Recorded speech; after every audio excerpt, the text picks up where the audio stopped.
మళ్ళీ ఒకసారి కలుపుకోండి. ఇలా చేస్తే ఏంటంటే మీకు ముక్క విరగదు అసలు. ఉప్పు సరిపోయిందో లేదో చూసుకొని ఉప్పు కారం సరిపోకపోతే మళ్ళీ ఒకసారి వేసుకోవచ్చు. ఇప్పుడు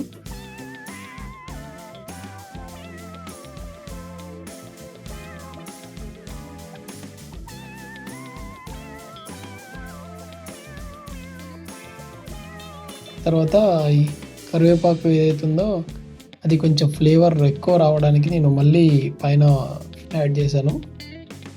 ఇది ఇలా వేస్తే ఏంటంటే ఏ కర్రీలో అయినా కరివేపాకు లాస్ట్‌లో కూడా కొంచెం వేస్తే మీకు స్మెల్ అనేది చాలా ఎక్కువగా రూమ్ మొత్తం స్ప్రెడ్ అవుతుంది. అందుకని నేను కరివేపాకు అన్ని కూరలలో అలా పైన వేస్తాను, లాస్ట్‌లో కూడా. ఒకసారి వేసి అలా నలిపి వేసి మూత పెట్టాలి. తర్వాత కొత్తిమీర కొద్దిగా యాడ్ చేసుకొని మూత పెట్టుకోవాలి.